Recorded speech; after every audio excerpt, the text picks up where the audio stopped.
The Maggid Mishnah's introduction to Sefer Zmanim of the Rambam has a very fascinating lashon. He says like this: Yoiser Shai Rabbeinu Chacham B'dinei HaTorah, Oid Izin V'chikim B'tikin B'Aflaga Sidurei. Greater than the Rambam's greatness in Torah was his greatness in organizing the Torah, in putting everything in its proper place. There's a story brought in Sefer HaTorah of Rebbe Marash, a story where the Alter Rebbe described the milas of the Tzemach Tzedek, comparing each milah to a different one of the Rishonim, which out of that story you can get how the Alter Rebbe understood the milah of each one of the Rishonim. And when he describes the milah of the Tzemach Tzedek, comparing him to the Rambam, he uses the milah Baki V'Sadron, that the Rambam was his greatness, the greatness which made the Rambam unique was his ability to organize. Now, when it comes to Perek Vav of Hilchos Beis Habechirah, it's hard to understand the organization over here. The Rambam generally in Hilchos Beis Habechirah is very organized. Perek Aleph speaks about the general halachas of building Beis Hamikdash. Perek Beis speaks about the Mizbeach. Perek Gimel speaks about the rest of the Kelim. Perek Daled speaks about the Heichal. Perek Hey speaks about the rest of the Beis Hamikdash. Perek Vav, most of Perek Vav speaks about the halachas of Kedusha of the Azara. Perek Zayin speaks about going into the Beis Hamikdash, and Perek Ches speaks about the halachas of guarding the Beis Hamikdash. But Perek Vav, although generally, if you look at Perek Vav, it's speaking about the halachas of Kedusha, the first few halachas seem to be a continuation of Perek Hey. Perek Hey speaks about the entire structure of the Beis Hamikdash, and when the beginning of Perek Vav speaks about the different levels of elevation of the Beis Hamikdash. The Rambam starts off, Hamikdash kuloi loyhoi b'mishar el b'mayla ahar.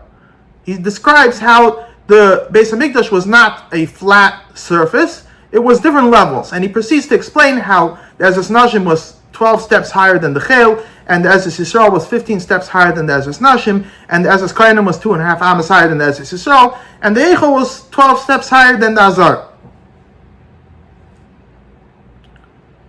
So, L'chayda, this whole thing belongs in Perek Hey, where the Rambam describes the structure of the Beis Hamikdash. Perek Vav is speaking about the dinim of Kedusha. Now there's a sikha on the beginning of Perek Vav, where the Rebbe explains that the reason why there were different levels in elevation in the Beis Hamikdash is because the holiness of the Beis Hamikdash affected the physical space of the Beis Hamikdash. The Kedusha was in the makam of the Beis Hamikdash. Therefore, the higher the Kedusha of the place, the higher its elevation, physically. And he explains over there why the Kodesh Kodashim was not higher than the rest of the Beis Hamikdash. Now, and the Rebbe explains with this, the diuk in the beginning of the Perek, the way the Rambam opens up the Perek, Hamikdash kulei loy haya b'mishar ela b'mayla ahar. The Rambam doesn't just say Hamikdash kulei haya b'mayla ahar, he says it wasn't flat, rather it was different levels, because it's very important for the Beis Hamikdash to be different levels. The Rebbe brings this far over there that it's ma'akiv. If it's not different levels, it's not considered a Beis Hamikdash. Because the Rambam is contrasting this to the Mishkan. The Mishkan, everything was flat. Why was everything flat? Because the Kedusha did not affect the space of the Mishkan. When the Mishkan moved, the place was not holy. But the Beis Hamikdash, it was Hamakam HaSheyivcha Hashem. The Kedusha was in the place, in the space of the Beis Hamikdash. And therefore, each space had to be higher than the next. The higher the Kedusha, the higher the space had to be. So therefore, the Rambam says, Lo Yihai B'mishar, like the Mishkan, because the Mishkan and the Beis Hamikdash, we said in the first Perek, are the same mitzvah. They're both the mitzvah of Atzilei Mikdash. So you might think that just like the Mishkan was B'mishar, also the Beis Hamikdash should be B'mishar. So the Rambam says, Lo Yihai B'mishar, it wasn't flat, Ela b'mayla ahar. It had to be different levels to represent the different levels of Kedusha. So, according to the Sikha, you might be able to explain why the Rambam brings this in Perek Vav, because the different levels of elevation represented the different levels of Kedusha. And I don't think that's enough of an explanation to explain why the Rambam brings this in Perek Vav. I think you have to take this a step further. That the Rambam is explaining the different elevations to explain that if something is not on the same level, it does not have the same Kedusha.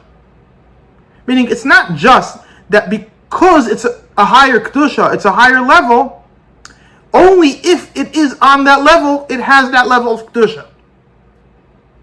The Rambam brings later in the Perek, when he's discussing the different halachas of Kedusha, the Rambam brings that the halacha is, if you have a room in the Azara, and there's a roof on top of that room, if you're on top of that roof, it doesn't have the Kedusha of the Azara, because it's not on the same level as the Azara.